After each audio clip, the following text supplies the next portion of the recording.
পাতিব নোৱাৰিলোঁ মূল্যৱান বহুত সম্পদ নষ্ট হ'ল মই ৰাস্তাত বহি চাইছোঁ তেওঁলোকৰ মনত বহুত দুখ লাগিছে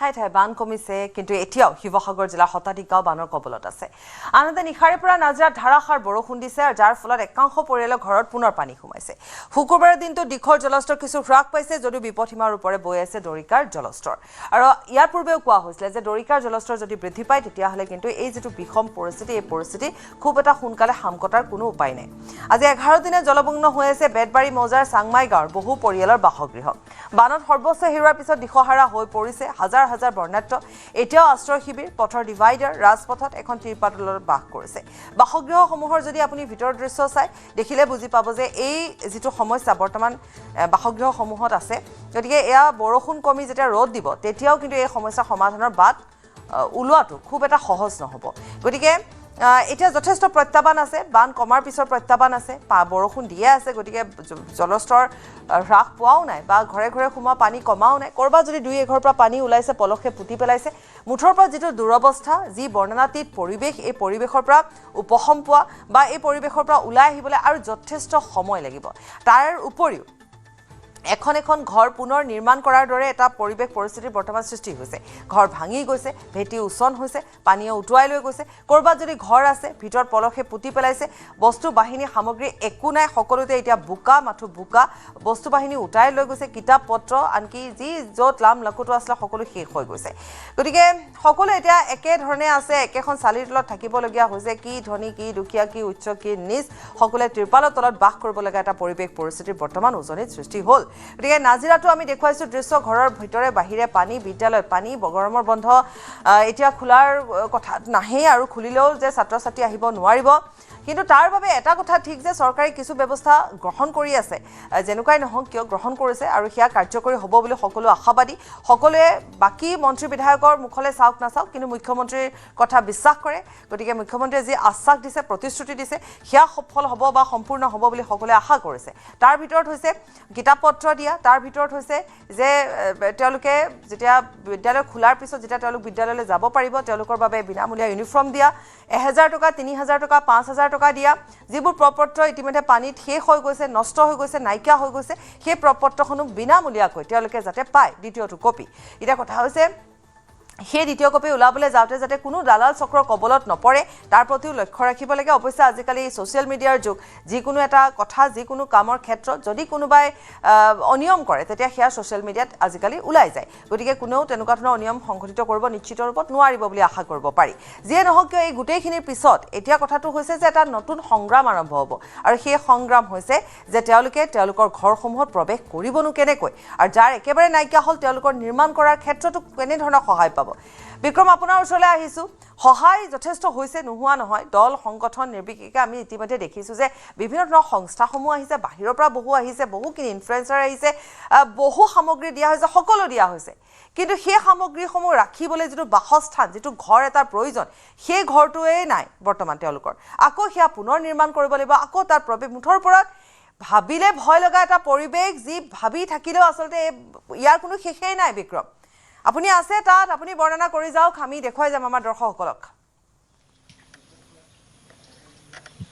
বাপৰি মই এখন ঘৰৰ ষ্টেপত বহি আছোঁ এয়া নাজিৰাৰ গড়মূৰ এটা বৃহত্তৰ অঞ্চল এই অঞ্চলটোক বানে ধুই থৈ গৈছিল আৰু এতিয়াও এই অঞ্চলটোত পানী আছে কেমেৰাত প্ৰভাচলত দেখুৱাব পানী কিমান আছে এতিয়াও ঘৰৰ কাষত এয়া এতিয়াও একাঠু পৰ্যন্ত ঠায়ে ঠায়ে এয়া পানী আছে আৰু এতিয়া আপুনি এই ঘৰখন চাওক যে বলিয়া বানে কেনেদৰে এখন ঘৰ সম্পূৰ্ণৰূপে তছনছ কৰি থৈ গ'ল এই ঘৰখনত এই ঘৰখন মাত্ৰ উদাহৰণ ইয়াত প্ৰতিখন ঘৰ সম্পূৰ্ণৰূপে এক প্ৰকাৰ ধ্বংসস্তূপত পৰিণত কৰি থৈ গৈছে এই বলিয়া বানে ইয়াত তেওঁলোকৰ শ্ব'কেছ তেওঁলোকে এনেদৰে বাহিৰত থ'বলগীয়া হৈছে তেওঁলোকৰ বাহন এনেদৰে বাহিৰত থ'বলগীয়া হৈছে তেওঁলোকৰ কাপোৰ কানি সকলো কণ কণ শিশুৰ কাপোৰ কানিৰ পৰা আৰম্ভ কৰি বৃদ্ধ পিতৃ মাতৃৰ কাপোৰ কানিলৈকে সকলো তেওঁলোকে এনেদৰে বাহিৰত থ'বলগীয়া হৈছে তেওঁলোকৰ গাত এতিয়া পিন্ধিবলৈ এক প্ৰকাৰ কাপোৰ নোহোৱাৰ দৰে হৈছে কিন্তু তাৰ পাছত তেওঁলোক উপায়হীন এয়া আপুনি বিচনা চাওক এয়া হৈছে তেওঁলোকৰ বিচনা এইখন বিচনাত তেওঁলোক যে আৰু শুব পাৰিব সেয়া কোনো ধৰণৰ নিশ্চয়তা নাই বা সেয়া ৰিস্কটো হয়তো তেওঁলোকেও নল'ব। এই ধৰণেই এখন ঘৰ এটা পৰিয়ালক সম্পূৰ্ণৰূপে ধ্বংস কৰি থৈ গৈছে এই বলীয়া বানে। এই ধ্বংসস্তূপৰ মাজৰ পৰা নিজকে কেনেকৈ উদ্ধাৰ কৰিব সেয়া হৈছে ডাঙৰ প্ৰশ্ন। মাত্ৰ কেইপটমান সামগ্ৰী এই পৰিয়ালটোৱে বচাবলৈ সক্ষম হৈছে। কেমেৰাত যদি প্ৰভাসে অলপ এই গ্ৰিলৰ ভিতৰৰ পৰা যদি জুম কৰে, বেতৰ এখন সোফা আছে, পাপৰি এই সোফাখনেই কেৱল মাত্ৰ বচাবলৈ এই পৰিয়ালটোৱে সক্ষম হৈছে। কাৰণ তেওঁলোকে এই বেতৰ সোফাখন একেবাৰে নষ্ট হৈ যাব বুলি তেওঁলোকে এনেদৰে দুখন চুৰ্ণি তেওঁলোকে বান্ধি দিছিল, এই গ্ৰিলত তেওঁলোকে বান্ধি দিয়াৰ ফলত এই বেতৰ সোফাখন তেওঁলোকে বচাবলৈ সক্ষম হ'ল। এই ঘৰখনত মাত্ৰ এই বেতৰ সোফাখনেই বাচিছে। ফ্ৰিজৰ পৰা আৰম্ভ কৰি ৱাশ্বিং মেচিনৰ পৰা আৰম্ভ কৰি মিক্সাৰ গ্ৰাইণ্ডাৰৰ পৰা আৰম্ভ কৰি তেওঁলোকৰ সকলোখিনি এই পানীত সম্পূৰ্ণৰূপে ধ্বংস হৈ গৈছে। আনকি তেওঁলোকৰ যিটো নামঘৰ আছিল, তেওঁলোকৰ যিটো থাপনা ঘৰ আছিল, সেই ঘৰটোও কিন্তু বানত সম্পূৰ্ণৰূপে এক প্ৰকাৰ নষ্ট হৈ গৈছে বুলি ক'লে ভুল কোৱা নহ'ব। প্ৰভাসে জুম কৰিছে, আপুনি দেখা পাইছে এই থাপনা সম্পূৰ্ণৰূপে পানীয়ে উটুৱাই লৈ আহিছিল, কিন্তু দৰ্জাখন বন্ধ থকাৰ বাবে হয়তো একেবাৰে বাহিৰলৈ লৈ আনিব নোৱাৰিলে। কিন্তু যি স্থানত এই থাপনাখন প্ৰতিষ্ঠা কৰি থোৱা হৈছিল সেই স্থানৰ পৰা থাপনা সম্পূৰ্ণৰূপে উটুৱাই লৈ আহিছিল। এয়া আছিল বলীয়া বানৰ সম্পূৰ্ণৰূপে বিভীষিকা। আমি কথা পাতিম গৃহস্থৰ সৈতে, আমি কথা পাতিম। আটাইতকৈ ডাঙৰ কথাটো যে পাপৰি মই কৈ থওঁ, এই ঘৰখনৰ গৃহস্থ কিন্তু হৈছে এগৰাকী জনপ্ৰতিনিধি। তেওঁ হৈছে ৰুবি সন্দিকৈ বৰা, শিৱসাগৰৰ চুকাফা জিলা পৰিষদৰ সদস্য ৰুবি সন্দিকৈ বৰা বাইদেউ আছে। বাইদেউ, ঘৰখনটো সকলো শেষ আৰু আপুনি মানুহৰ মাজতো থাকিবলগীয়া হৈছে। আমি প্ৰথম দিনা আপোনাক দেখিছিলোঁ যথেষ্ট কষ্ট কৰি আছিল, এতিয়া কেনেকুৱা ধৰণে চলিছে জীৱনটো? এই মহা প্ৰলয়নকাৰী বলীয়া বান অৰ্থাৎ 19 তাৰিখ বিহুবৰ পৰাই আৰম্ভ হৈছিলে। তাত আমি প্ৰথমে তাৰ বিহুবৰ ৰাইজসকলে আমাক জনাইছে যে খুব কম সময়তে পানী, মানে 1 ঘণ্টাতে আমাৰ শিৱসাগৰ জিলাখনতে এই বলীয়া বানৰ বিধ্বংসী বানাক্ৰান্তত সকলো ডুব গৈছিলে। যেতিয়া তেওঁলোকে খবৰ দিলে আমি তাত উপস্থিত হ'লোগৈ। আমাৰ দায়িত্ব আৰু কৰ্তব্য আছে বুলি আমি ৰাইজৰ মাজত গ'লোঁ। গৈ দেখিছোঁ যে চকুৰ সন্মুখতে আপোনাৰ মানুহৰ পৰা, ঘৰৰ পৰা গৰু ছাগলী আদি কৰি যি ধৰণে মানে বানপানী উটি ভাহি আহিছিলে, সেই সময়ত কি কৰোঁ কি নকৰোঁ নিজক মানে উপলব্ধি কৰিব নোৱাৰিছিলোঁ। আমি সেই সময়খিনিত মানে চব পাহৰি যোৱা নিচিনা হৈছিলোঁ। তাৰ পাছতে আমাৰ প্ৰশাসন তাত আছিল যদিও আমি সেই সময়খিনিত তাত বিশেষভাৱে 4জন নাৱৰীয়া কিন্তু আমি এই সময়খিনিত নাম ল'ব লাগিব, কাৰণ তেওঁলোকে প্ৰায় 400মান মানুহক নেপালী খুটি উদ্ধাৰ কৰিলে। আজি সেইসকল যদি নাথাকিলেহেঁতেন আৰু মানে বিহুবৰ প্ৰায় সকলো বিহুবৰ ৰাইজৰ প্ৰায় 1000ৰ ওপৰত মৃত্যুবৰণ, বা 1000 নহয় 2-3 হাজাৰ ওপৰত মৃত্যুবৰণ কৰিলেহেঁতেন। ঠিক তেনেধৰণে প্ৰায় য'ত চৰ্ট আছে বা তেওঁলোকে য'ত যেনেধৰণে মানে সেই সময়খিনিতে তেওঁলোকক উদ্ধাৰ কৰিলে। আমিও তাত সেই সময়খিনিত আছিলোঁ। আপুনি গাড়ী ঘোঁৰা আদি কৰি সকলোবিলাক দেখিছে, আৰু পলসে এনেকুৱা ধৰণে পুতি পেলাইছে যে ঘৰৰ, আৰু আজিলৈও তাত কিমান মানে সন্ধানহীন ব্যক্তি সোমাই আছে আমি সেইটো কল্পনাও কৰিব নোৱাৰোঁ। আপুনি মোক সেইখিনি কথা আমি গম পালোৱেই, তাৰ পিছৰ কথাখিনি কওক। আপুনি যেতিয়া ৰাইজৰ মাজলৈ গ'ল, তাৰপাছত আপুনি যেতিয়া নিজৰ ঘৰখনলৈ ঘূৰি আহিলে, নিজৰ ঘৰখনৰ যিটো পৰিৱেশ দেখিলে, তেতিয়া আপোনাৰ কি হৈছে? চাওক, আমি এতিয়া এই বান অৰ্থাৎ অবাস্তৱ, অপৰিকল্পিত ৰাইজৰ মাজত যেতিয়া যাওঁ, গৈ দেখা পাওঁ যে সকলো হাহাকাৰ, চাৰিওদিশে হাহাকাৰ। আমি যিমান পাৰোঁ চেষ্টা কৰিছোঁ ৰাইজৰ মাজত দুৰ্গম অনুষ্ঠান, মানে দুৰ্গম পৰিস্থিতিত যিসকল এতিয়াও ৰাইজে ঢুকি পোৱা নাই তেওঁলোকৰ ওচৰলৈ যাবলৈ, কিন্তু ঘূৰি আহি নিজৰ ঘৰখনত যেতিয়া সোমাই পৰোঁ, পুনৰ আপুনি পৰিৱেশটো দেখা পাইছে, মানে ক'বলৈ ভাষা নাই। আমি এটা কথাই ভাবোঁ যে ক'ৰ পৰা আৰম্ভ কৰি ক'ত শেষ হ'ব, সেই কথাখিনি ভাবি আমি উৰে নিশা উজাগৰে থাকিব লগা হৈছে। কেৱল মই বুলি নহয়, প্ৰতিজন ৰাইজে বানাত যিমান বানাক্ৰান্ত হৈছে ৰাইজসকলৰ প্ৰত্যেকৰে সেইটো কিন্তু সেইটো এটা অনুভৱ।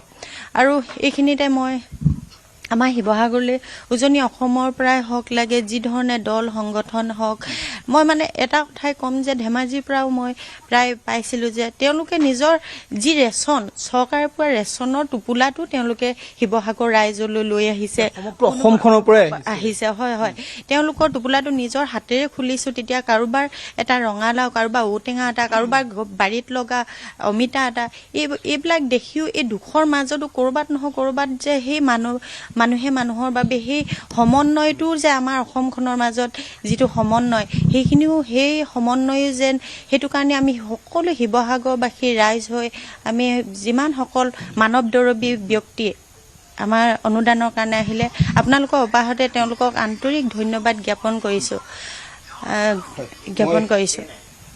পাপৰি এগৰাকী জনপ্ৰতিনিধি আৰু তেওঁ চকুত চকু পানী কাৰণ ৰাইজৰ মাজলৈ গৈছে ঠিকেই ৰাইজে বিচাৰিছে জনপ্ৰতিনিধিক ৰাইজৰ মাজলৈ গৈছে ঠিকেই কিন্তু ৰাইজৰ মাজৰ পৰা ঘূৰি আহি যেতিয়া নিজৰ ঘৰখনতে সোমাব নোৱাৰা এটা পৰিৱেশ তাৰ পাছত স্বাভাৱিকতে জনপ্ৰতিনিধিয়ে এনেকুৱাকৈ কান্দিবলগীয়া হৈছে এই ঘৰখনৰ পৰিৱেশটো চাওক আপুনি এটা বিধ্বস্ত ৰূপ সম্পূৰ্ণৰূপে এটা বিধ্বস্ত ৰূপ এই ঘৰখনত একো নাই মই কৈছোঁ যে এই ঘৰখনত এতিয়া তেওঁলোকৰ থাকিবলৈ বুলি তেওঁলোকৰ একো নাই এই যিসমূহ পলস আছিল এই পলসসমূহ তেওঁলোকে এতিয়া আঁতৰাই লৈছে কিন্তু আঁতৰাই ল'লে কি হ'ব তেওঁলোকৰ আকৌ চিন্তা বাঢ়িছে যে কাষত এতিয়াও পানী বাঢ়ি আছে এই খিৰিকীখনৰ পৰা যদি প্ৰভাসে যদি দেখুৱায় তেতিয়া আপুনি দেখা পাই যাব বুজি পাব যে আপুনি পানী পুনৰ বাঢ়িছে নে নাই এতিয়া আপুনি দেখা পাইছে ইয়াৰ খিৰিকীৰ তলত একেবাৰে পানী আছে গতিকে যিকোনো মুহূৰ্তত পানী সোমাই যাব পাৰে বৰষুণ যদিহে ধাৰাসাৰ হৈ থাকে কাৰণ এতিয়া যিধৰণে বৰষুণ হৈ আছে বৰষুণ যদিহে এনেকুৱা ধৰণে হৈ থাকে তেনেহ'লে পুনৰ পানী সোমাই যাব পাৰে গতিকে এই মানুহখিনিয়ে লাম লাখতো পুনৰ তেওঁলোকে ওপৰত উঠাব লাগিব নেকি সেই চিন্তা তেওঁলোকে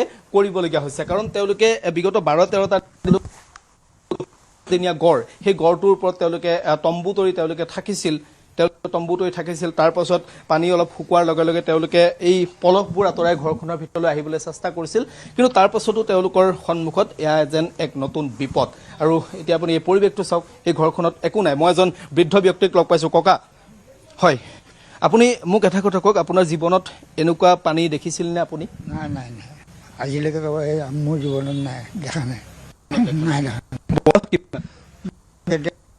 ধৰক 76 পাপৰি 76 বছৰ বয়স এই ককাৰ কিন্তু তেওঁক মই সুধিছিলোঁ যে এনেকুৱা পানী আপোনাৰ জীৱনত দেখা পাইছিল নে তেওঁ কৈছে নাই দেখা গতিকে আপুনি ভাবক যে এই পানী এই বান কি আছিল এই বান কিয় হ'ল এই কথাবোৰ কিন্তু চিন্তা কৰিবলগীয়া এই বিপদ আকৌ আহিব নেকি এই কথাবোৰ চিন্তা কৰিবলগীয়া আপুনি কেনেকৈ থাকিলে আপোনাৰ এটা পিন্ধিবলৈ কাপোৰ আছে নাই পিন্ধিবলৈ এটা কাপোৰ নাই চব মানে ভিজি কুচি শেষ চব লৈ গ'ল আৰু এতিয়া ধৰক আপোনাৰ এইখন সেইদিনা হেৰিয়াত পাইছিলোঁ মানে ৰিলিফ কেম্পত দিছিলোঁ সেই ডগৈকে পিন্ধি আছোঁ আৰু এখনেই চুৰিয়া আছে এতিয়া এখনেই চুৰি আছে কেইদিন পিন্ধিছে এইখন চুৰিয়া এইকেইখন আজি 5 দিনমান হ'ল 5-6 দিনমান পাপৰি আপুনি জানে বয়োজ্যেষ্ঠ ব্যক্তিসকলক তেওঁলোকে খুব ধাৰ্মিক হয় তেওঁলোকে খুব আধ্যাত্মিকতাৰ লগত তেওঁলোক জড়িত হৈ থাকে বয়োজ্যেষ্ঠ ব্যক্তিসকল আৰু এই ককাও খুব আধ্যাত্মিক কাৰণ তেওঁ ঘৰৰ কাষতে এইখন তেওঁ থাপনা এটা নামঘৰ তেওঁ প্ৰতিষ্ঠা কৰি লৈছে আৰু সেই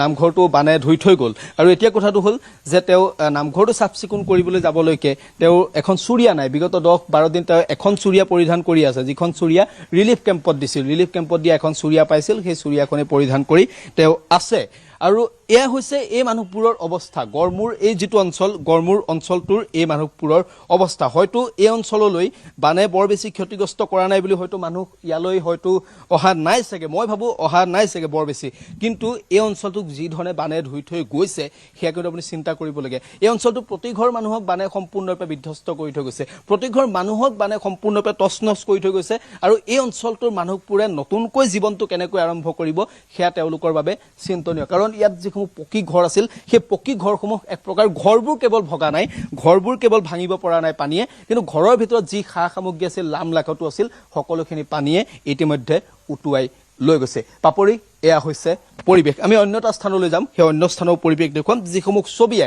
আপোনাকো কন্দুৱাই তুলিব পাপৰি বিক্ৰম আপুনি অন্য স্থানলৈ যাওক আমি এতিয়া আপোনাক ধন্যবাদ জনাইছোঁ আৰু বিক্ৰমে আমাক গ্ৰাউণ্ড জিৰ' ৰিপৰ্ট দেখুৱাইছে আৰু এনেকুৱা কিছুমান ঠাইলৈ বিক্ৰম গৈছে য'ত হয়তো এতিয়ালৈকে বহু লোক যোৱাও নাই বা সাহায্য শিবিৰৰ পৰা তেওঁলোকে সাহায্য গ্ৰহণ কৰিছে তাৰপিছত তেওঁলোকে আৰু যাবও বিচৰা নাই কাৰণ তেওঁলোকে নিজৰ ঘৰটোত আহি চাফ চিকুণ কৰিছে গতিকে কথাবোৰ তেনেকুৱা ধৰণৰ হৈছে এবাৰ যদি ঘৰলৈ আহিছে তাত কামত ব্যস্ত হৈ পৰিছে কাৰণ তেনেকুৱা অঞ্চললৈ সাহায্য দিবলৈ লোকসকল হয়তো যোৱা নাই বা বিচাৰি পোৱা নাই বা তেনেকুৱা অঞ্চললৈ যোৱা নাই কাৰণ শিবিৰসমূহত দিছে আমি আগতেও কৈছোঁ এইটো কথা যে শিবিৰ শিবিৰসমূহত দিয়া হৈছে ঠিকেই কিন্তু সমানে সমানে এবাৰ অন্তত আশে পাশে থকা অঞ্চলসমূহত এবাৰ যাব লাগে পৰিদৰ্শন কৰিব লাগে যাতে কৰবাত দিব পাৰি নেকি আৰু দিব লগা আছে নেকি তেনেকুৱা ধৰণৰ কথাবোৰ যিয়ে নহওক কিয় দি থকা হৈছে বাৰু সমানে সমানে সকলোখিনি চলি আছে কিন্তু কথা হৈছে যেটো বিপৰ্যয় সন্মুখীন তেওঁলোক হ'ল ইয়াক আকৌ এবাৰ নতুনকৈ জীৱনটো গঢ় দিবলৈ আকৌ এবাৰ ভৱিষ্যতৰ কথা চিন্তা কৰিবলৈ তেওঁলোকৰ যেন কৰবাত নহয় কৰবাত তেওঁলোক মানসিকভাৱেও ভাগি পৰিছে তেওঁলোক শাৰীৰিকভাৱেও ভাঙি পৰিছে কিন্তু উৎসাহ দিবই লাগিব যোগাবই লাগিব সকলোৱে যি ধৰণে সাহায্য বিতৰণ কৰিছে যি ধৰণে সমগ্ৰ দেশৰ পৰা এতিয়া লাহে লাহে দেখিবলৈ পোৱা গৈছে যে সাহায্য আহিছে বহুত মানুহ আহিছে সহায় কৰিছে কিন্তু তেনেকৈ তেওঁলোকক মানসিকভাৱেও শক্তিশালী কৰিব লাগিব সকলোৱে মিলি গতিকে নতুনকৈ গঢ় দিব লাগিব আকৌ নতুনকৈ সেই গাঁওখন গঢ়ি তুলিব লাগিব দৃশ্যবোৰ আমাক দেখুৱাই গৈছে বিক্ৰমে পৰৱৰ্তী সময়ত বিক্ৰমে অন্য এখন ঠাইৰ পৰা আমাক দেখুৱাব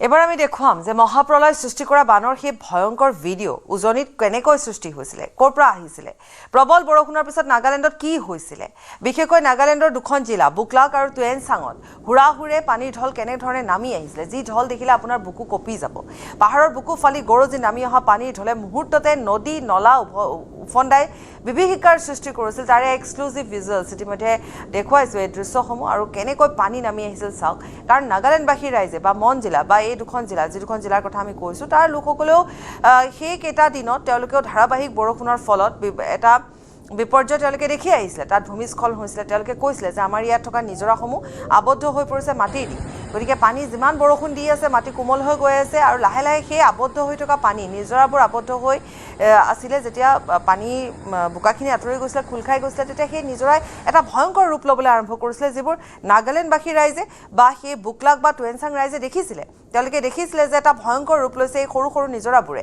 কাৰণ বহুদিন ধৰি পানী আবদ্ধ হৈ আছে ভূমিস্খলনৰ ফলত অহা সেই মাটিসমূহে আবদ্ধ কৰি ৰাখিছে গতিকে পানী হৈ বৰষুণ হওঁতে এটা অতি ভয়ংকৰ ৰূপ ধাৰণ কৰিছিল আৰু সেই ভয়ংকৰ ৰূপৰ কথা তেওঁলোকে মুখেৰে কৈ আছিলে কিন্তু কেইগৰাকীমান ৰাইডাৰৰ কেমেৰাত বন্দী হৈছিলে সেই ভয়ংকৰ দৃশ্য পাহাৰৰ পৰা কেনেধৰণে পানী চকুৰ সন্মুখত নামি আহিছিলে তেওঁলোকে ৰাইড কৰি আছিলে আৰু দুৰ্গম স্থলৰ পৰা তেওঁলোকে যেতিয়া সেই স্থান পাইছিলগৈ তেতিয়া দেখিছিলে যে মুঠৰ ওপৰত পাহাৰৰ পৰা পানী এনেধৰণে নামি আহিছিলে আৰু সেই পানীয়ে এটা ভয়ংকৰ ৰূপ লৈছিলে আৰু সেই যিটো ভয়ংকৰ ঢৌৰ সৃষ্টি হৈছিলে ঢলৰ সৃষ্টি হৈছিলে কেনেকৈ বিনাশকাৰী হৈ পৰিলে উজনিৰ কেইবাখনো 3খন জিলাৰ বাবে সেয়া এতিয়া সকলোৱে দেখিছে জলপ্ৰলয় সৃষ্টি ক'ৰ পৰা হৈছিলে সেয়া দেখিবলৈ পোৱা গৈছে কিমান প্ৰকৃতিৰ যিটো ৰূপ যি প্ৰচণ্ড শক্তি সেই শক্তি এইবাৰ এই ৰূপত দেখিবলৈ পোৱা গ'ল ইয়াৰ আগত আমি দেখিছোঁ জলপ্ৰলয় দেখিছোঁ ডাঙৰ ডাঙৰ ভূমিস্খলন হিমালয়ত হোৱা দেখিছোঁ উত্তৰাখণ্ডৰ দেখিছোঁ কিন্তু যিটো প্ৰলয়ংকাৰী ৰূপ ধাৰণ কৰিলে এবাৰ প্ৰকৃতিয়ে অসমত নাগালেণ্ডৰ পানীৰ দ্বাৰা অসমত প্ৰৱেশ কৰা পানীয়ে যি ধৰণৰ ভয়ংকৰ ৰূপ ল'লে সেয়া এতিয়া আমি দেখি আছোঁ ভুগি আছোঁ অনুভৱ কৰি আছোঁ আমি কেইটামান এক্সক্লুচিভ ভিজুৱেলছ আগবঢ়াইছোঁ ৰাইডাৰসকলৰ কেমেৰা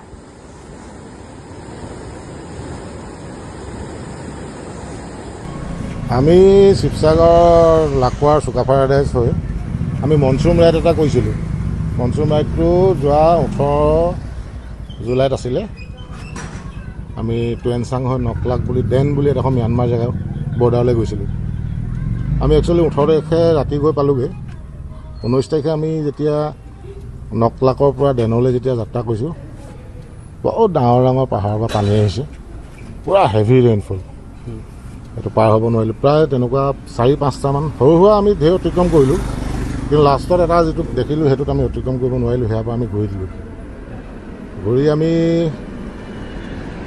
আহি আছোঁ পানী ইফালৰ পৰা নৈৰ পৰা বহুত জেগাত লেণ্ডশ্লাইড মানে কিছুমান জেগাত পাহাৰ গোটেই পাহাৰটো আহি পেলাই ৰাস্তাটোত পৰি দিছে ঘৰলৈ আহিবই লাগিব ৰাস্তা কাটি মোৰ লগৰ টিমৰ এটা ল'ৰা আছিলে নুৰচাদ বুলি কয় সি প্ৰায় 14খনমান বাইক পূৰা ফ'ৰ্চত সকলোৱে পাৰ পাইছে বহুত লেণ্ডশ্লাইড আৰু আহি পেলাই তুলিত যিটো দেখিলোঁ নদীখনৰ পাৰৰ পৰা প্ৰায় 500 মিটাৰ ইফালে 500 মিটাৰ ইফালে 500 মিটাৰ একো নাই মানে সকলো বৰ্ণাঢ্যই তৎকালীনভাৱে 15,000 টকাকৈ লাভ কৰিব। বৰ্ণাঢ্যৰ বেংক একাউণ্টত প্ৰদান কৰিব চৰকাৰৰ তৎকালীন সাহায্য। চৰকাৰে আৰম্ভ কৰিছে বৰ্ণাঢ্যৰ তালিকা প্ৰস্তুতৰ কাম। 7 আগষ্টৰ পৰা বৰ্ণাঢ্যৰ ক্ষয়ক্ষতিৰ তথ্য সংগ্ৰহ কৰিব চৰকাৰে। শিৱসাগৰ চৰাইদেউলৈ গৈ জিলা আয়ুক্তৰে বৈঠকত বহিব মুখ্যমন্ত্ৰী। শিক্ষাৰ্থীয়ে পুনৰ সংগ্ৰহ কৰিব পাৰিব বানত নষ্ট হোৱা প্ৰমাণপত্ৰ। শিক্ষাৰ্থীয়ে বিনামূলীয়াকৈ লাভ কৰিব প্ৰমাণপত্ৰৰ ডুপ্লিকেট কপি।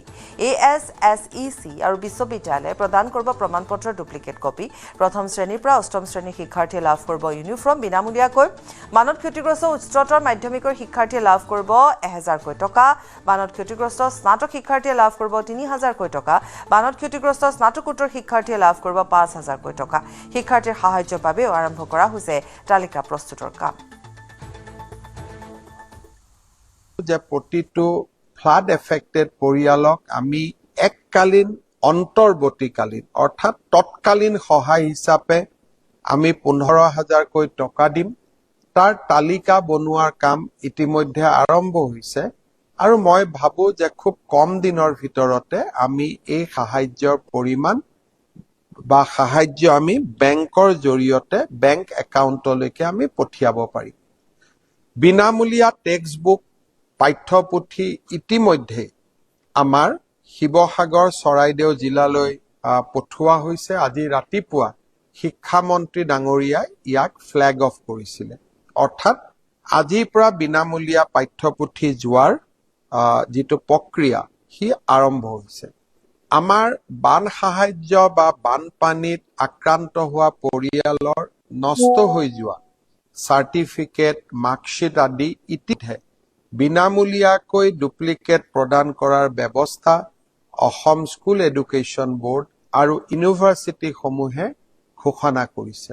মই ইয়াৰ বাবে স্কুল এডুকেশ্যন বোৰ্ড আৰু বিশ্ববিদ্যালয়সমূহকো কৃতজ্ঞতা জ্ঞাপন কৰিছো।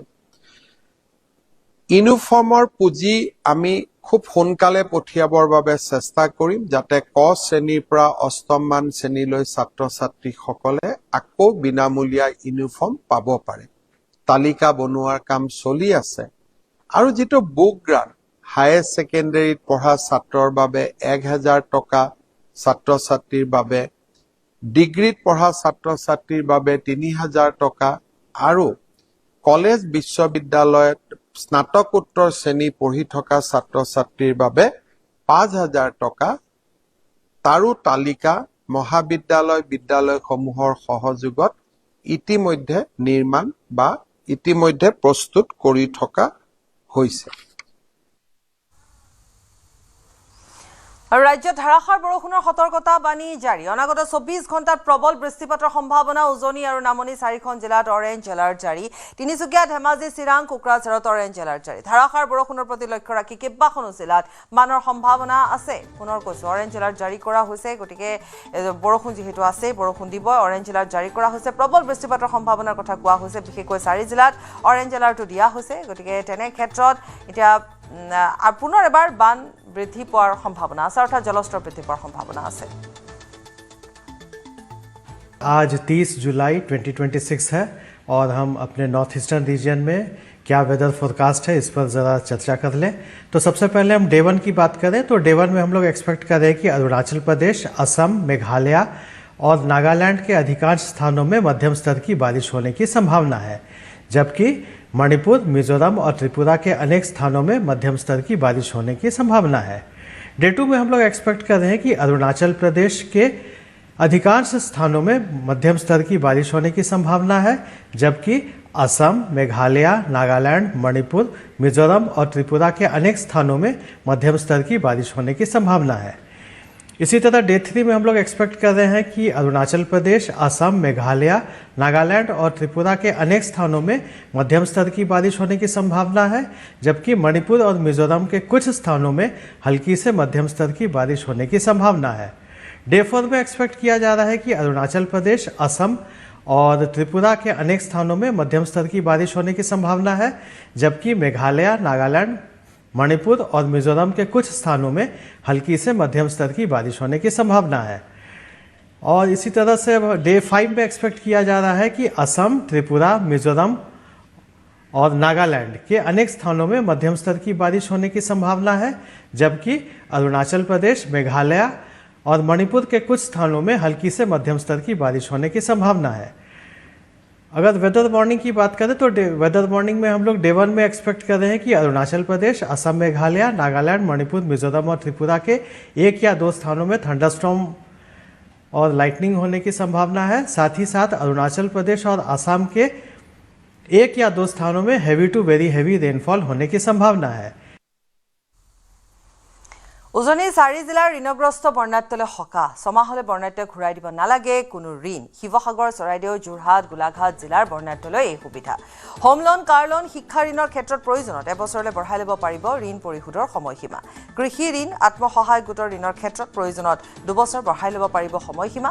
মীন ঋণ, ডেইৰী ঋণৰ ক্ষেত্ৰতো লাভ কৰিব একেই সুবিধা। ক্ষুদ্ৰ লঘু উদ্যোগৰ ঋণৰ ক্ষেত্ৰত 3 পৰা 7 বছৰলৈ বঢ়াই ল'ব পাৰিব ঋণ ঘূৰোৱাৰ সময়সীমা। ষ্টেণ্ডাৰ্ড একাউণ্টৰ গ্ৰাহকসকলেহে লাভ কৰিব সকাহ। মুখ্যমন্ত্ৰীৰ সৈতে হোৱা ষ্টেট লেভেল বেংকিং কমিটিৰ বিশেষ বৈঠকত এই সিদ্ধান্ত। ঋণগ্ৰস্ত লোকজন বানত ক্ষতিগ্ৰস্ত হৈছিল নে নাই সেই সন্দৰ্ভত বেংকে পৰীক্ষা কৰিব। বানত ক্ষতিগ্ৰস্ত নোহোৱা লোকক ঋণৰ কিস্তি পৰিশোধৰ আহ্বান মুখ্যমন্ত্ৰী। ঋণগ্ৰস্ত বৰ্ণাঢ্যৰ বাবে চৰকাৰে ৰূপায়ণ কৰিব সকাহমূলক আঁচনি। 4খন জিলাত গ্ৰাহকে লোৱা বেংকৰ ঋণৰ পৰিমাণ 11,400 কোটি টকা। 4খন জিলাত সক্ৰিয় হৈ আছে মুঠ 3,18 লাখ বেংক গ্ৰাহক। ৰিজাৰ্ভ বেংক, নাবাৰ্ডকে ধৰি কেইবাটাও বেংকৰ কৰ্তৃপক্ষ আৰু বিষয়ববীয়াই অংশগ্ৰহণ কৰে এই বৈঠকত। এতিয়া মই প্ৰথম আহিব খুজিছো হাউচিং লোন, এডুকেশ্যন লোন আৰু কাৰ লোন।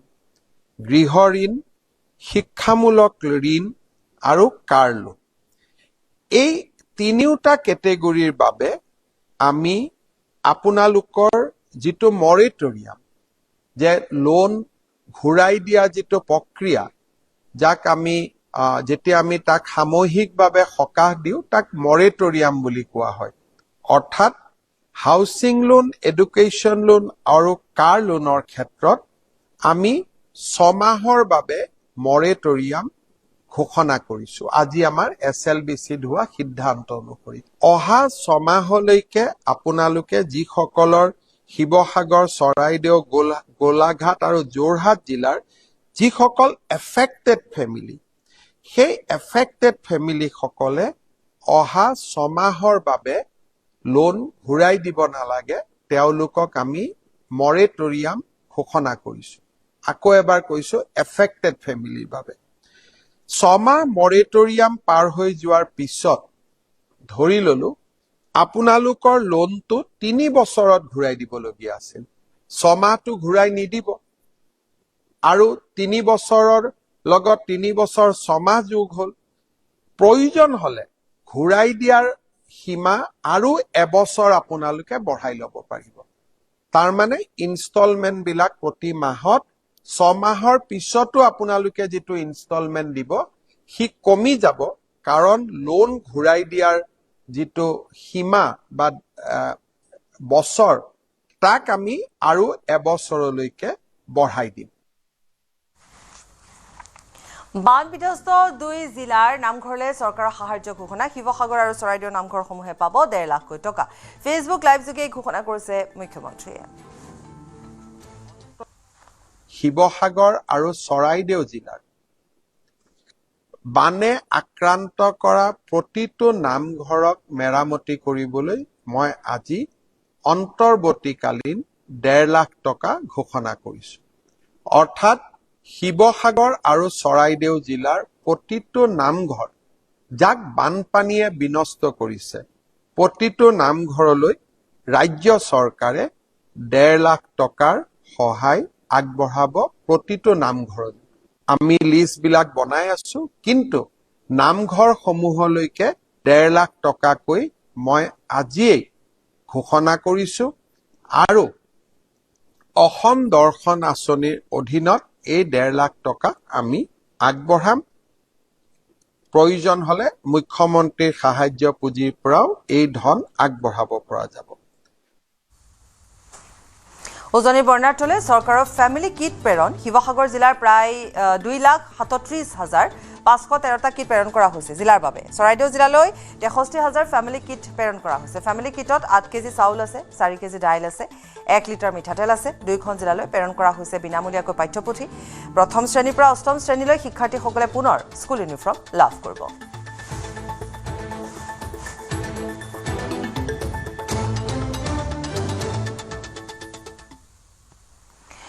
খবৰ অব্যাহত ৰাখিম সময় বিৰতি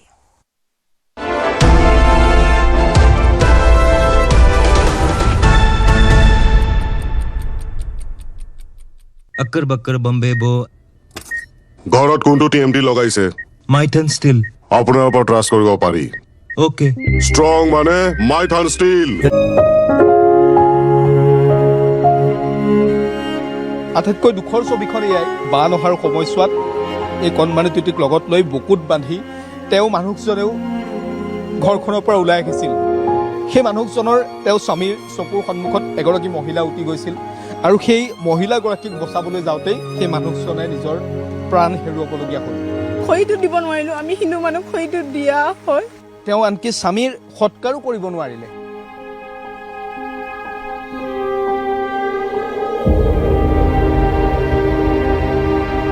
মোৰ সেইটোৱে হৃদয় ভাগি গৈছে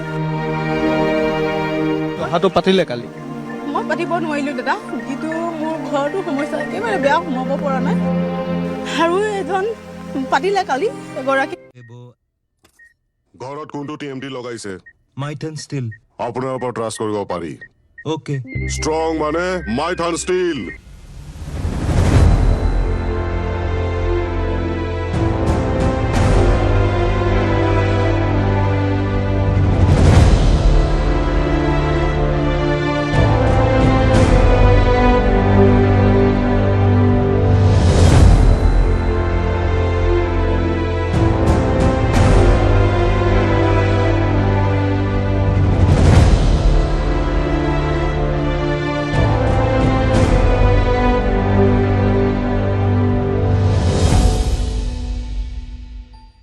अक्कर बक्कर बम्बे बो ঘৰত কোনটো টিএমটি লগাইছে माइथन स्टील আপোনাৰ ওপৰত ট্ৰাষ্ট কৰিব পাৰি ओके ষ্ট্ৰং মানে মাইথান ষ্টীল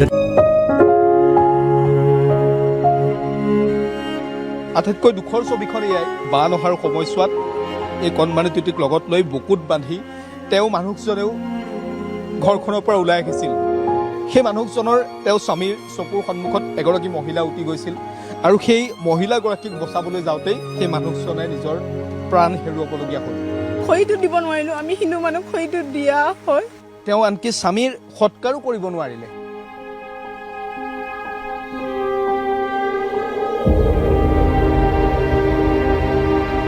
মোৰ সেইটোৱে হৃদয় ভাগি গৈছে দহাটো পাতিলে কালি মই পাতিব নোৱাৰিলোঁ দাদা যিটো মোৰ ঘৰতো সমস্যা একেবাৰে বেয়া সোমাব পৰা নাই আৰু এজন পাতিলে কালি এগৰাকী মহিলা তেওঁৰো মানুহজন ঢুকাইছিলে মই ৰাস্তাত বহি চাইছোঁ তেওঁলোকৰ মনত বহুত দুখ লাগিছে যিহেতু মোৰ মানুহজনৰ কালি দহাত পাতিব নোৱাৰিলোঁ সেইটো বেয়া লাগিছে বেছি যাতে মোৰ মানুহজনৰ আত্মাটো শান্তি কৰিব নোৱাৰিলোঁ মই এই মুহূৰ্তত ক'বলৈ ভাষা নাই আশা বাইদেউ মোক বহুত সহায় কৰিছে তেওঁৰ কাৰণে মই ইমান দূৰ আপোনালোকৰ ধৰক কণ্টেক্ট কৰিব পাৰিছে তেওঁ মোক বহুত সহায় কৰি দিছে তেওঁকো ধন্যবাদ জনাইছোঁ আৰু যোন দাদা সিহঁতৰ মোক মানুহজনক তুলি আনিছে তেওঁলোকো ধন্যবাদ জনাইছোঁ মোৰ যাতে কোনো নাই মানুহটো তেওঁলোকে যে ইমানটো কৰি দিছে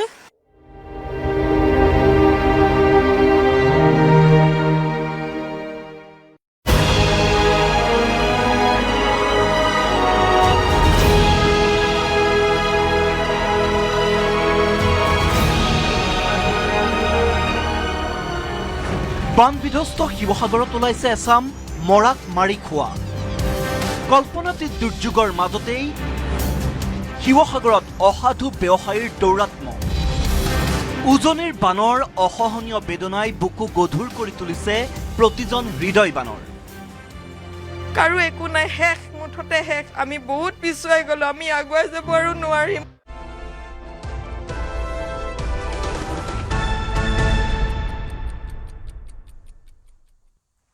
বিৰতিৰ পাছত পাকিস্তানত নিখোজ বিশ্বখ্যাত নেপালী পৰ্বতাৰোহী নিৰ্মল পূজা পাকিস্তানৰ ব্ৰডপিক পৰ্বতত সংঘটিত হিমস্খলনত নিৰ্মল পূজা সহ নিখোজ হৈ আছে 10জনীয়া পৰ্বতাৰোহীৰ এটা দল। বৃহস্পতিবাৰে দুপৰীয়া পাকিস্তানৰ কাৰাকোৰাম পৰ্বতমালাত অৱস্থিত 8,047 মিটাৰ উচ্চতাৰ ব্ৰডপিকত সংঘটিত হৈছিল হিমস্খলন। ঘটনাৰ সময়ত পৰ্বতমালাত আৰোহণ কৰিছিল আন্তঃৰাষ্ট্ৰীয় পৰ্বতাৰোহীৰ এটা 10জনীয়া দল। নিখোজ আন্তঃৰাষ্ট্ৰীয় পৰ্বতাৰোহী দলটোক নেতৃত্ব দিছিল নিৰ্মল পূজাই। দলটোত আছিল আমেৰিকা, চীন, ওমানৰ লগতে 5গৰাকী নেপালী পৰ্বতাৰোহীকে ধৰি মুঠ 10জন সদস্য। হিমস্খলনৰ পিছৰে পৰা 10জনীয়া পৰ্বতাৰোহী দলটোৰ সৈতে যোগাযোগ বিচ্ছিন্ন হৈ আছে। ইপিনে নিখোজ পৰ্বতাৰোহীৰ সন্ধানত হেলিকপ্টাৰৰ সহায়ত উদ্ধাৰ অভিযান অব্যাহত ৰখা হৈছে।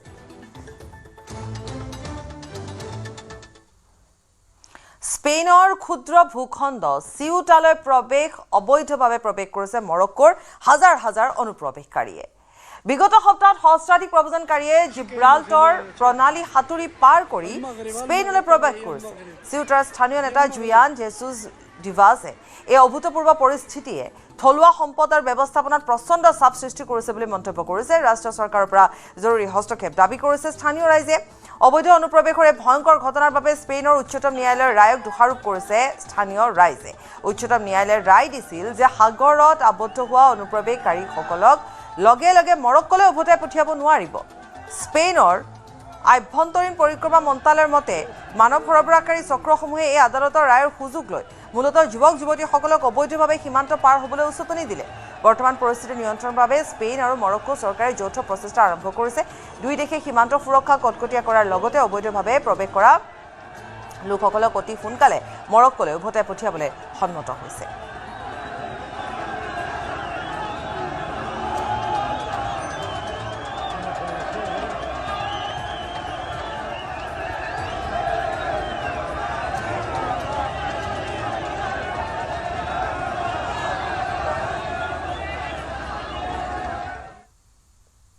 মহাৰাষ্ট্ৰৰ 4মহলীয়া অট্টালিকা খহি 3 শ্ৰমিকৰ মৃত্যুৰ খবৰ। মহাৰাষ্ট্ৰৰ ভিৱান্দিত অৱস্থিত কোহিনুৰ অট্টালিকাত সংঘটিত হৈছে এই ঘটনা। মেৰামতিৰ কাম চলি থকাৰ সময়তে হঠাতে খহি পৰে অট্টালিকাটো। বৃহস্পতিবাৰে নিশা 9 বজাত সংঘটিত হৈছে এই ঘটনা। অট্টালিকাটোৰ ভিতৰত কেইবাজনো শ্ৰমিক আবদ্ধ হৈ থকাৰ আশংকা। ঘটনাস্থলীত উদ্ধাৰ অভিযান অব্যাহত ৰাখিছে NDRF আৰু অগ্নি নিৰ্বাপক বাহিনীয়ে।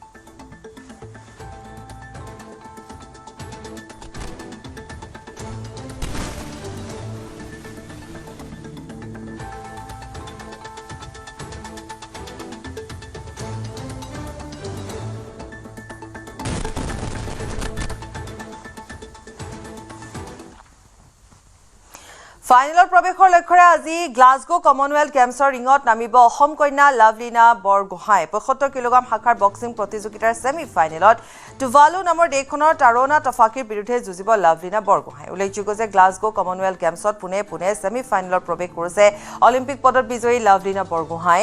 অসম কন্যা লাভলীনাৰ লগতে বক্সিঙৰ ছেমি ফাইনেলত প্ৰৱেশ কৰিছে 10গৰাকীকৈ বক্সাৰে। অৰ্থাৎ 17টা পদকেৰে প্ৰতিযোগিতাৰ 10ম স্থানত থকা ভাৰতে বক্সিঙৰ জৰিয়তে নিশ্চিত কৰিছে আন 10টা পদক। শুকুৰবাৰে জেভলিন থ্ৰৰ স্বৰ্ণৰ যুঁজত অৱতীৰ্ণ হ'ব নীৰজ চোপ্ৰা।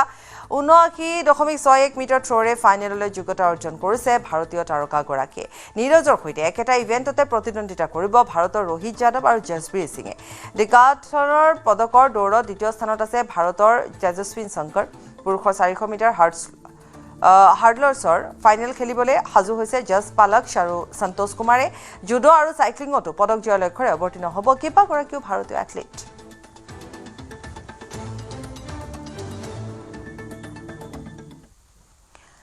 লুইটৰ প্ৰবল খহনীয়াৰ কবলত ধুবুৰী বেৰচিং জৰুৱা সমষ্টিৰ এখন প্ৰাথমিক বিদ্যালয় নামাচালা গাঁৱৰ 278 নং নৈমি সুন্দৰবালা প্ৰাথমিক বিদ্যালয় চৌহদত ভূমি চপৰে খহি পৰিছে লুইটৰ বুকুত। নদীৰ পৰা এতিয়া মাত্ৰ 50 মিটাৰ আঁতৰত থকা বিদ্যালয়খন যিকোনো মুহূৰ্তত নদীৰ বুকুত জাহ যোৱাৰ আশংকাত ভুগিছে স্থানীয় ৰাইজে। ইফালে খহনীয়াৰ ভয়াৱহতাৰ মাজতে বিদ্যালয়খনৰ 20 লক্ষাধিক টকাৰ গৃহ নিৰ্মাণ হৈ থকা ঘটনায়ো চাঞ্চল্যৰ সৃষ্টি কৰিছে, প্ৰতিক্ৰিয়াৰ সৃষ্টি কৰিছে।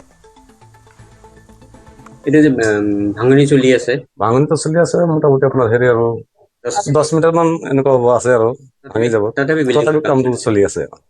ঠিকাদাৰ গম পায় না? ঠিকাদাৰ গম পায়, জানে এইটো। তথাপি কাম কৰিব দিছে। ৰহস্য চলি আছে এইটো আমি নাজানো। ৰহস্য মানে এইটোৱে আৰু এইটো কামটো হ'ল বেলেগ জাগা কাম। এইটো বেলেগৰ পৰা আনি কিনে ইয়াতে দিছে কামটো। এতিয়া যে আপোনালোকে বনাই আছে, এতিয়া ভাঙাৰ প্ৰয়োজন। এইটো ভাঙিব লগা হ'লে ভাঙিব লাগিব আৰু উপায় নাই। আকৌ ইয়াৰ পৰা উঠাই লৈ বেলেগ জাগাত লৈ যাব লাগিব। ধুবুৰীত নাৰীদে ব্যৱসায় ঘাটি উৎখাত ধুবুৰী ৮ নং ৱাৰ্ডৰ জিয়াজ লজত নিশা ধুবুৰী আৰক্ষী অভিযান চলায় গুৱাহাটীৰ পৰা কিশোৰী যুৱতী আনি লজটোত দে ব্যৱসায় চলোৱাৰ অভিযোগ উত্থাপিত হৈ আহিছিল অভিযানত মহিলাসহ এজন যুৱকক আটক কৰে আৰক্ষীয়ে লগতে বিতৰ্কিত লজটোৰ মেনেজাৰকো আটক কৰি জেৰা অব্যাহত ৰাখিছে আৰক্ষীয়ে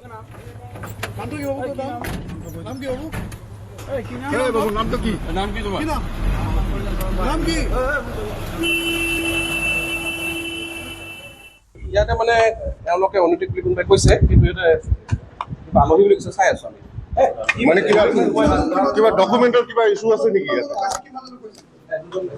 মুছলিম ছোৱালী তেনেকুৱা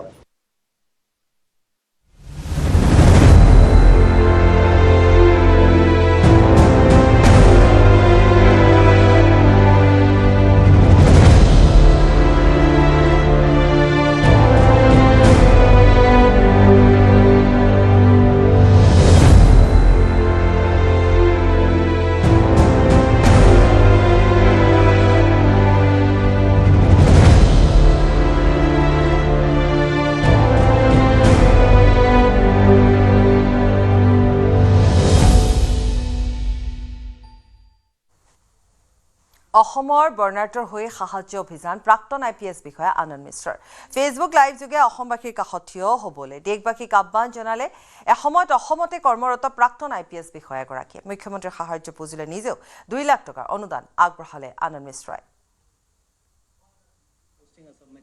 जो पिछले कुछ दिनों से हम देख रहे हैं असम में जो फ्लड्स आए हुए हैं और जिस तरह की तकलीफ से गुजर रहे हैं असम और असम के लोग तो it's very very disturbing in fact मेरी पहली पोस्टिंग असम में जहाँ थी चराईदेव ज़िले में तो चराईदेव इनिशियल फेज में one of the most affected districts में से रहा और मैंने देखा था कि चराईदेव जनरली फ्लड से अफेक्टेड डिस्ट्रिक्ट में नहीं होता था तो यू कैन अंडरस्टैंड कि चराईदेव के लोग चराईदेव का एडमिनिस्ट्रेशन हमेशा वो फ्लड के लिए उस तरीके से तैयार नहीं था जो दिखो नदी थी वो हमारे लिए बड़ी छोटी सी नदी होती थी एंड कभी एक्सपेक्टेड नहीं था कि वो नदी सडनली उस जगह के लिए इस तरह से मतलब एक मातम का कारण भी बन सकती है तो जो भी जिस तरीके से अब nature is like you know you cannot say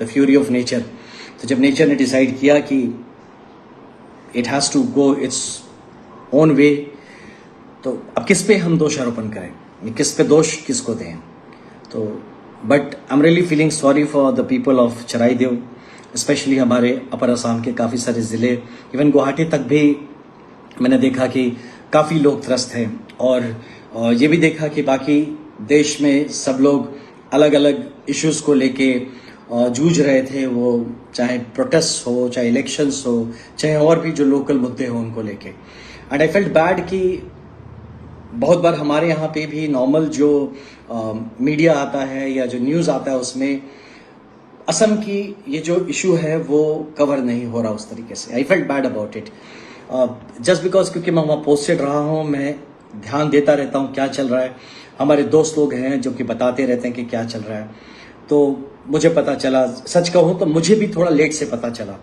and I felt very very bad तो मेरे जितने साथी दोस्त हो सकते थे मैंने सबसे बात किया कि आप लोग कुछ रिलीफ के लिए वहाँ पहुँचिए किस तरीके से मदद कर सकते हैं करिए क्योंकि हम लोग यहाँ बाकी चीज़ों में उलझे रहे हैं मन तो हमेशा जाता है कैसे क्योंकि ऐसे लोग इन फ्लड्स में फंसे जो कि मैं 1-to-1 उनको जानता हूँ एंड हमारे मित्र थे शिवसागर में नाजिरा में वगैरह तो बता रहे थे कि किस तरीके से इंसान को बहते देख लिया जानवरों की বান বিধ্বস্ত অসমৰ কাষত বলিউড তাৰকা অসমৰ বৰ্ণাঢ্যৰ বাবে অভিনেতা কাৰ্তিক আৰিয়ানে আগবঢ়াইছে 1 কোটি টকাৰ সাহায্য মুখ্যমন্ত্ৰীৰ সাহায্য নিধিলৈ বান পীড়িতৰ সহায়ৰ বাবে বলিউডৰ অভিনেতাগৰাকীয়ে আগবঢ়াইছে 1 কোটি টকা মুখ্যমন্ত্ৰী হিমন্ত বিশ্ব শৰ্মাই ছ'চিয়েল মিডিয়া যোগে এই কথা সদৰি কৰি অসমৰ জটিল সময়ত সহায়ৰ হাত আগবঢ়োৱাৰ বাবে বলিউডৰ অভিনেতাগৰাকীক ধন্যবাদ দিছে ইপিনে কাৰ্তিক আৰিয়ানৰ লগতে অসমৰ বান পীড়িতৰ সহায়ৰ বাবে অভিনেতা আয়ুষ্মান খুৰানা আগবাঢ়ি আহিছে তেওঁ 11 লাখ টকা দিছে ইতিমধ্যে বান বিধ্বস্ত অসমৰ সহায়ৰ বাবে আগবাঢ়ি আহিছে সলমান খান আলিয়া ভাট ভূমি পাণ্ডেনকাৰৰ দৰে কেইবাগৰাকীও বলিউড তাৰকা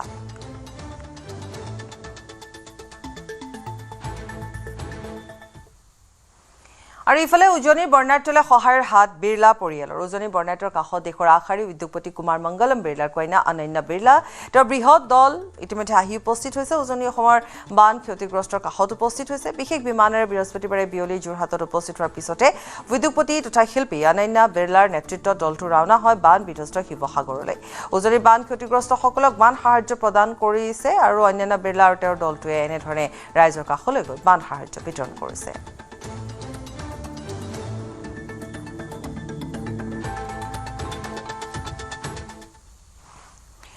আৰু ইফালে বানাক্ৰান্তৰ কাষলৈ অসমৰ কণ্ঠশিল্পীসকলৰ সংগঠন কণ্ঠশিল্পী অসম উজনি প্ৰলয়ংকাৰী বানৰ এই মহাপ্ৰলয়ৰ সময়ত বানাক্ৰান্তৰ কাষত কণ্ঠশিল্পী অসমৰ শিল্পীসকলো উপস্থিত হৈছেগৈ বৃহস্পতিবাৰে গুৱাহাটীৰ পৰা তেওঁলোকে শিৱসাগৰৰ বেতবাৰীলৈ বুলি যাত্ৰা কৰে সন্ধিয়া বোকাখাতত উপস্থিত হয় শুকুৰবাৰে শিৱসাগৰ বেতবাৰীত কণ্ঠশিল্পী অসমে বানাক্ৰান্তৰ বাবে এক স্বাস্থ্য শিবিৰ অনুষ্ঠিত কৰাৰ লগতে প্ৰয়োজনীয় সামগ্ৰী বিতৰণ কৰিব অনুপম শইকীয়া নৱকল্লোল বৰঠাকুৰ মৌচুম গগৈ সাজন নায়ক অপূৰ্ব জান বৰুৱা ৰূপম ভূঞাকে ধৰি কেইবাগৰাকীও শিল্পী লগ হৈ অহা কণ্ঠশিল্পী অসমৰ দলটিয়ে বোকাখাতত মানুহে মানুহৰ বাবে গীত গাই ৰোড শ্ব' কৰি বানাক্ৰান্তৰ বাবে সাহায্য সংগ্ৰহ কৰে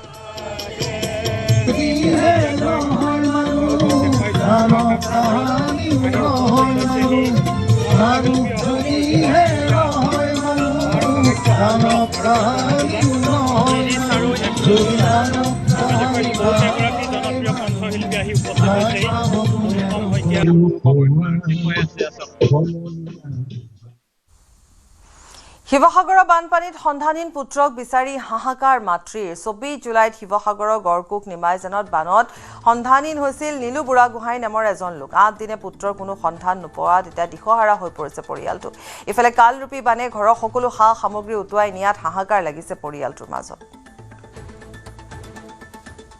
শিৱসাগৰ জিলাত বিধ্বংসী বানে কিমান ক্ষয় ক্ষতি কৰিলে তাৰ সঠিক ছবিখন এতিয়াও পোহৰলৈ অহা নাই বহু লোক এতিয়াও সন্ধানহীন হৈ আছে মই এনে এখন ঘৰলৈ আহিছো যিখন ঘৰৰ দুৰৱস্থাই বৰ্তমান আচলতে কুঙা কৰি পেলাইছে সম্পূৰ্ণ পৰিয়ালটো এই ঘৰখনৰ গৰাকী মোৰ কাষত আছে অতি দুৰ্ভাগ্যজনক কথাটো হ'ল যে এই ঘৰখনৰে এগৰাকী যুৱক বানপানী অহা দিনাৰ পৰা সন্ধানহীন হৈ আছে পৰিয়ালৰ সন্দেহ বানত উটি গ'ল তেওঁ নামটো হৈছে নীলু বুঢ়াগোহাঁই মই তেখেতৰ মাতৃ আছে এই সময়ছোৱা আচলতে কেনেধৰণে কি ঘটনা ঘটিছিলে সেই কথাখিনি জানিব বিচাৰিম আপোনাৰ সম্পূৰ্ণ আমি দেখিছো যে এতিয়াও এককাল পৰ্যন্ত পানী আপোনাৰ ল'ৰা আছিলে মোৰ ল'ৰা আছিলে কি হৈছিলে ঘটনাটো আমি যেতিয়া ঘৰৰ পৰা ওলাই যাওঁ সিও সেইখিনিতে আমাৰ লগতে ওলাই গ'লগে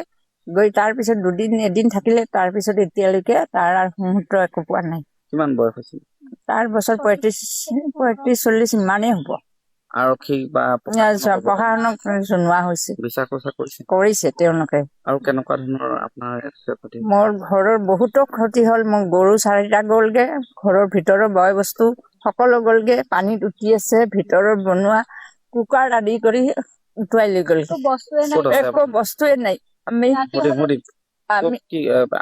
3 দিন চেৰকাবৰত থাকিলো তাৰ পৰা আহি আমাৰ দদায়েকহঁতৰ ঘৰত তাত এই 2 দিন আছো আজি 12 দিন হ'ল য'তে ত'তে সেনেকৈ আছো এদিন আমাৰ ওচৰত আগত মানুহে ঘৰৰ ওচৰত থাকিলো আপোনাৰ যিজন মোৰ স্বামী আছিলে তেখেতৰ হেৰি হ'ল অসুখ হ'ল এইবোৰ দেখি অসুখ হ'ল ভায়েকহঁতে হস্পিটেলত নি ভৰ্তি কৰালে তাৰ পিছত নি ডাঙৰ ছোৱালীজনী ঘৰত নি তেখেতক তাত থৈ দিছো আপোনালোকে ল'ৰাজনক বিচাৰিছে নে আমিও বিচাৰি ফুৰিছো মোৰ ছোৱালীজনীও বিচাৰিছে মইও যাকে তাকে সুধিছো সেনেকে ঘূৰি ফুৰিছো আমি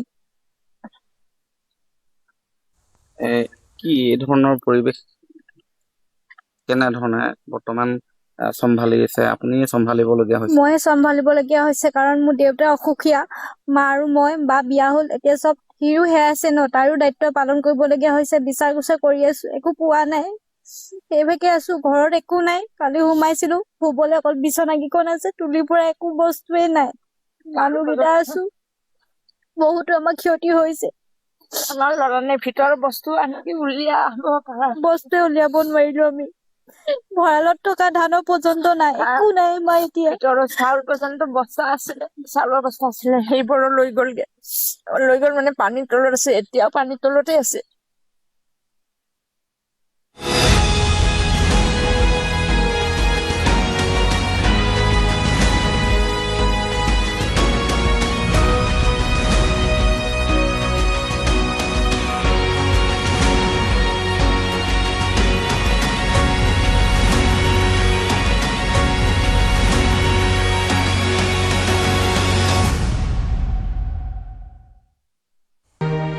মোৰ মানুহজনৰ কালি দহাত পাতিব নোৱাৰিলোঁ, মূল্যৱান বহুত সম্পদ নষ্ট হ'ল। মই ৰাস্তাত বহি চাইছোঁ, তেওঁলোকৰ মনত বহুত দুখ লাগিছে।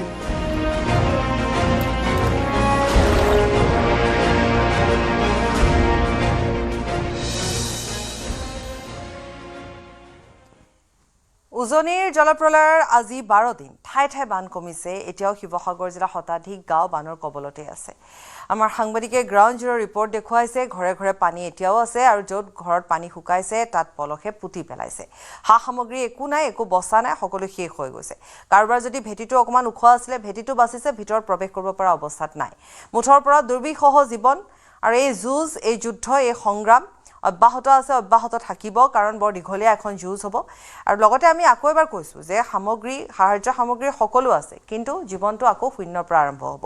বিক্ৰম আছে, বিক্ৰমৰ সৈতে সংযুক্ত হৈছোঁ আকৌ। বিক্ৰম।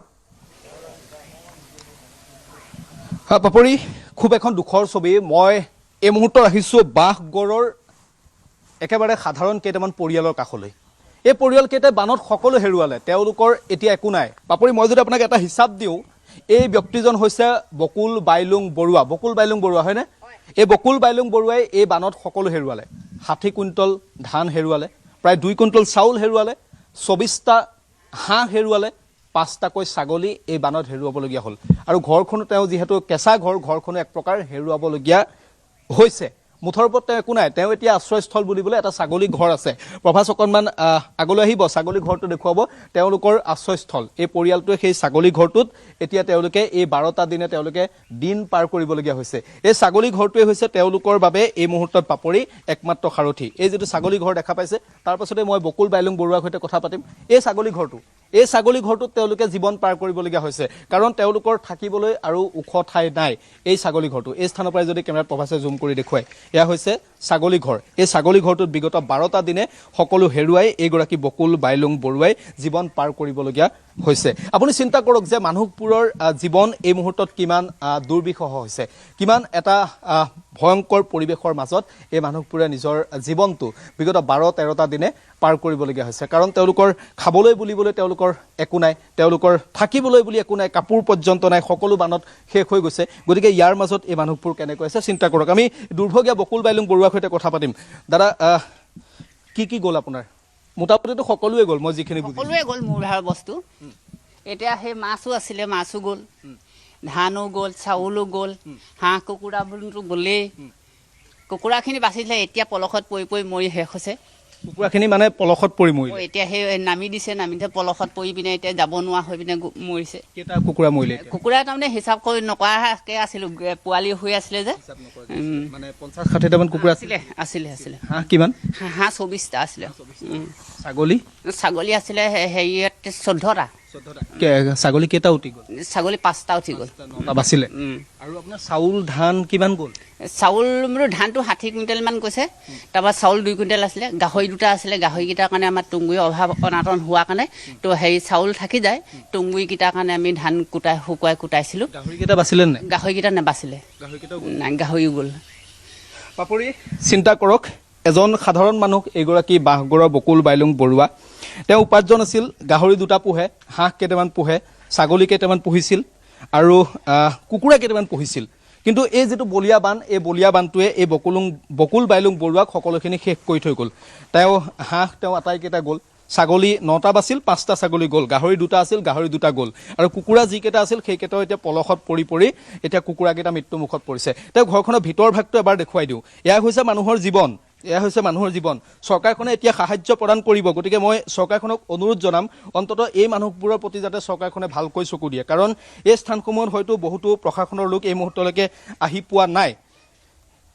এয়া হৈছে ভিতৰৰ পৰিৱেশ এই ঘৰখনৰ ভিতৰৰ পৰিৱেশ চাওক ইয়াত একো নাই তেওঁলোকৰ কেৱল ইয়াত তেওঁলোকৰ থাকিবলৈ আছে ছাগলী ঘৰটো বাহিৰে তেওঁলোকৰ ইয়াত এতিয়া একো নাই এয়া হৈছে তেওঁলোকৰ ঘৰখন এই ঘৰখনত তেওঁলোকে কেনেকৈ সোমাব তেওঁলোকে ৰ'দ দিলেও তেওঁলোকে এই ঘৰখনত সোমাবলৈ চিন্তা কৰিব লাগিব কাৰণ এয়া পলস আৰু পলস কেৱল ঘৰখনৰ ভিতৰত বাইদেউ অকণমান আহকচোন বাইদেউ অকণমান আপুনি এইফালে আহক নাকানিব এইফালে আহক এয়া ঘৰখনৰ ভিতৰলৈ আমাক তেওঁলোকে লৈ গৈছে তেওঁলোকে ঘৰখনৰ যিটো পৰিৱেশ সেই পৰিৱেশটো আমাক দেখুৱাব বিচাৰিছে বাইদেউ নাকানিব বাইদেউ এয়া এগৰাকী মহিলাৰ কান্দোন এইফালে ঘূৰি দিয়ক বাইদেউ এইফালে ঘূৰি দিয়ক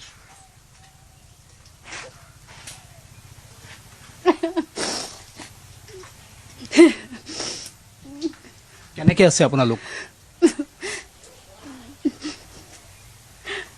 কেনেকে আছে বাইদেউ আপোনালোক মই কি কৰিম এতিয়া ক'ব নোৱাৰিছোঁ ন মই এইবোৰ দেখিয়ে মোৰ বেয়া লাগিছে মোৰ ইমান অনিষ্ট হ'ল তাৰমানে হেৰি কৰিবই নোৱাৰিছোঁ মই আমি আগতে যিমান আপডাল কৰিছিলোঁ এতিয়া বস্তু বহুত গ'লগৈ ল'ৰাজনী ট্ৰেইনত পঢ়িছিলে কিতাপ পত্ৰ চব গ'লগৈ বহি চহিয়ে গ'লগৈ তাত সোমোৱাহিয়ে নাই ল'ৰাজনী তাৰ বাইকত আছেগৈ শেষ পাপৰি শেষ মানে সকলো শেষ এই ঘৰটোক লৈ আৰু মই আৰু বৰ বিশেষ কথা নকওঁ দৃশ্যই বুজাই দিছে এয়া তেওঁলোকৰ পাকঘৰ তেওঁলোকৰ শোৱনি কোঠা সকলোতে কেৱল পলস এই পাকঘৰটো বচাব নোৱাৰিলে পাকঘৰটোত আপুনি পলস চাওক এয়া কেৱল পলস আৰু পলস এতিয়া একাঠু পৰ্যন্ত বিক্ৰম আমি আমাৰ কামেই হৈছে এইটো যাতে এনেকুৱা ধৰণৰ ভিডিঅ'বোৰ এনেকুৱা ধৰণৰ ছবিবোৰ দেখক চৰকাৰে দেখক কাৰণ বাকী সকলো মানুহে কৰিব কিন্তু চৰকাৰৰ কাম যিখিনি আছে এইখিনিয়ে কাম যে এই ঘৰবোৰ আকৌ এবাৰ কৰি দিয়ক কিবা এটা কৰি গতিকে আমি চেষ্টা এইকাৰণে অব্যাহত ৰাখিছোঁ আপুনি এই বোকাত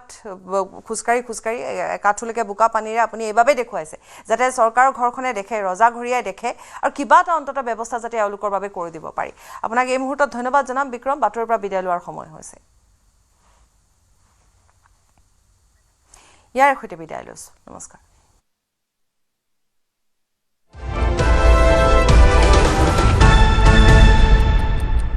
अक्कर बक्कर बम्बे बो